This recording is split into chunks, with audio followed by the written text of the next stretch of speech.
terms of global ethics and providing inspiration to global ethics, why do you think the West cannot do? Or do you think that the West can also offer something in addition to what the Chinese ethics can offer? Well, I don't think there's any one agency that can do everything. All agencies in the world which have any influence must contribute. China, of course, is setting an example to the world currently in how to manage all those other agencies within their own country.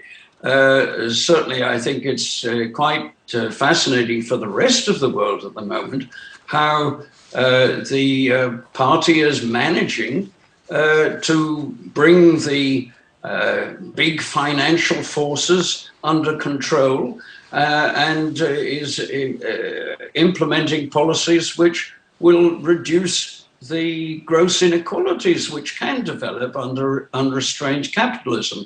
So this is an example to the world. The Chinese system is one which tries to balance all those factors in order to produce a harmonious country.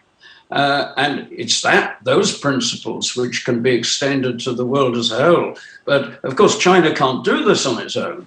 And one of the important things for the world is not just that China sets an example, China must also try to exercise an influence. I would distinguish between example and influence. You can set an example and not do anything for the rest of the world, but you've both got to set an example and to exercise influence. And there are several ways I think China can do that. It's one of your arguments is that maintaining a common shared value can also lead to higher tensions. For instance, China and the United States, for example, two countries that both say they value democracy, human rights, equality and justice, are actually in a standoff, right, over the different perceptions of what they value in common. So how do we deal with that? Is that the case? Yeah. Values ultimately are guidelines. They are visions, they look to the future. Now, how does one prevent values themselves becoming so dominant in one's imagination that you don't lead, shall we say, a balanced life? Well, I would suggest the Chinese have found the way very well, because the Chinese are very pragmatic people. And when it comes down to values, they look always to what is practically possible.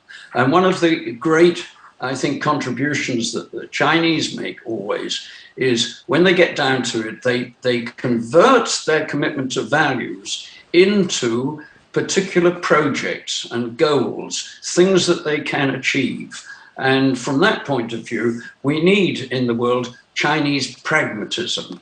China is often thought of in the West as an ideologically driven country. In actual fact, the West is far more ideologically driven in the sense of promoting values as such than China is. China has a complex system of ideas. It's a system which combines traditional Chinese thought with modern Marxist thought and with modern science, and putting them all together produces then a complex of ideas which are ultimately practical. You have to do practical things with Chinese ideas. They're not just floating in the atmosphere.